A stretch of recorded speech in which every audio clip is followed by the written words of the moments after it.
Oi, gente, tudo bem? Livro de História, página 106. Canoa caiçara, patrimônio imaterial, porque ele não é consumível, não é uma coisa assim que ele passa de geração para geração, entende? Patrimônio imaterial são os saberes e os fazeres transmitidos de geração em geração. O modo de construir um objeto, as danças, as festas e as receitas tradicionais brasileiras fazem parte do nosso patrimônio imaterial. A canoa caiçara de origem indígena é bastante utilizada na pesca, no esporte ou no transporte de pessoas no litoral sudeste do Brasil e faz parte do patrimônio imaterial brasileiro. Então, aqui está a foto do modelo da canoa caiçara, certo? Esse tipo de embarcação tradicional é feito de um único tronco de árvore, por exemplo, cedro ou guapuruvu, esculpido por um mestre canoeiro que domina essa técnica de construção muito antiga e a ensina aos mais jovens. Nessa foto aqui, ó, a gente pode ver a árvore que foi cortada para poder fazer a canoa. Tá vendo que ela é de uma peça só de madeira? Ela não pode ter emendas. Então corta-se a árvore para poder fazer a canoa.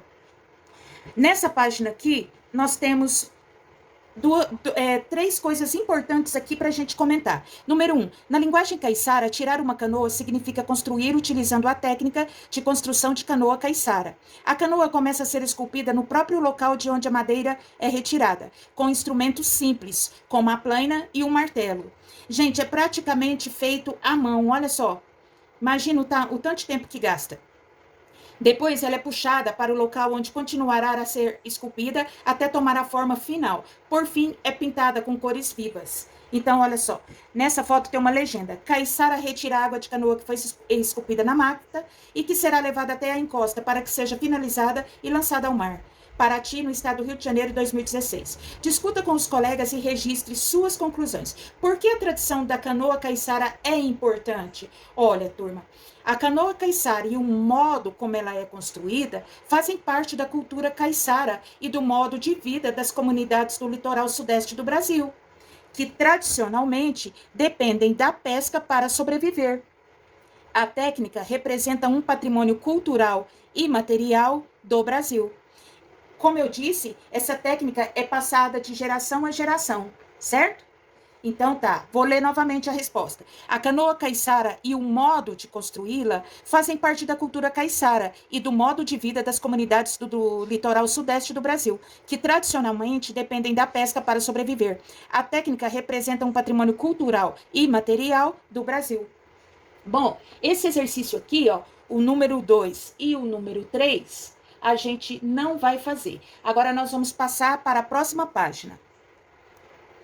Observe o gráfico. Então, aqui nós temos ônibus, carro, moto, pessoa andando a pé e bicicleta. Nós temos, esse ônibus representa o transporte público. Ele representa 44% da distribuição dos meios de transporte em cidades brasileiras. Então, 44% das pessoas utilizam o transporte público, 24% utiliza o carro próprio, 13% moto, 12% andam a pé e só 7% utilizam a bicicleta. Que tipo de transporte é o mais utilizado? O transporte público. De 100 pessoas, quantas utilizam o carro como meio de transporte? Bom, turma, então vocês sabem que se é 100%, são 100, a gente considera 100 pessoas. Então, quantas utilizam o carro? 24 pessoas. Ó, das 100, 24 utilizam o carro. Agora, número 6. Assinale os tipos de transporte público que circulam no local em que você vive. Nós temos ônibus? Sim, pouco, mas tem. Trem? Não. Lotação? Nós temos as vans, né, gente? Mas a van transporta só criança, não transporta adulto. Carro de boi? Não. Canoa? Não. Bicicleta? Sim. Metrô? Não. Outros? Outros sim, a gente tem moto, né? Com base nos dados do gráfico, qual é o meio de transporte menos utilizado nas cidades brasileiras? Bom, o de menor utilização é a bicicleta.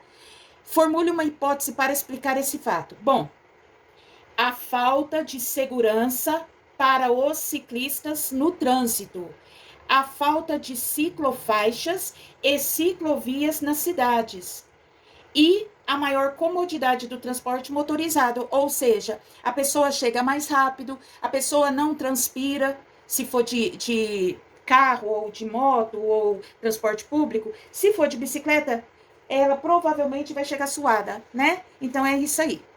Agora nós vamos ler sobre os indígenas do Brasil. Eu estou na página 112. Existem diferentes povos indígenas no Brasil. São cerca de 896 mil indivíduos que vivem principalmente em terras indígenas. Apesar de estarem presentes em quase todos os estados do país, a maioria se concentra nas regiões Norte e Centro-Oeste. Os indígenas brasileiros formam aproximadamente 240 povos ou etnias, que falam mais de 180 línguas diferentes, têm uma cultura rica e diversificada e procuram preservar suas tradições. Então veja aqui. Aqui nós temos um mapa do Brasil e a distribuição atual dos povos indígenas por estado. Então, olha, no estado de Roraima, nós temos 9. No Amapá, 5. No Pará, 36. No Amazonas, 62. E assim por diante, certo? Esse aqui é os números dos povos, a quantidade de povos indígenas em cada estado brasileiro. Ok, turma? Agora nós estamos na página 113. Assinale V para as frases verdadeiras e F para as falsas. Há povos indígenas em quase todos os estados brasileiros? Sim, dá uma olhadinha. Ó, tá vendo?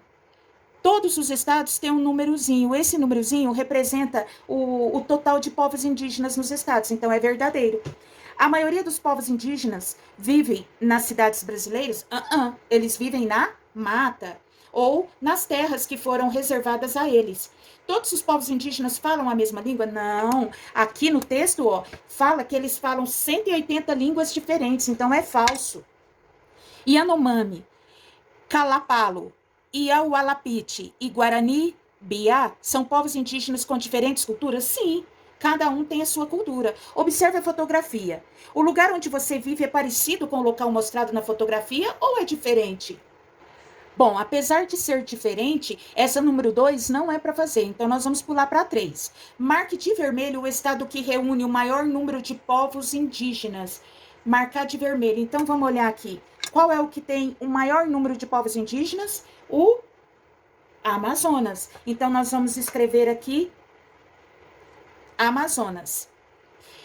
Marque de azul os estados que reúnem o menor número de povos indígenas. Então olha aqui, é a Paraíba e o Sergipe também é número 1. Então, é para pintar de azul. Então, olha só. Ao invés de pintar, também você pode escrever Sergipe e Paraíba. Troque as siglas dos estados indicados abaixo por seus nomes e coloque-os em ordem crescente, conforme o número de povos indígenas. Se necessário, consulte o mapa. Bom, então o primeiro desses aqui é o Pernambuco, que ele tem somente 12 povos. Em segundo lugar está Rondônia, com 29 povos indígenas. Em terceiro lugar, nós temos o Pará, que tem 36 povos indígenas. Depois vem o Mato Grosso, com 40, e Amazonas, com 62. Tá? Turma, por hoje é só, a gente termina por aqui. Um beijão no coração, até mais.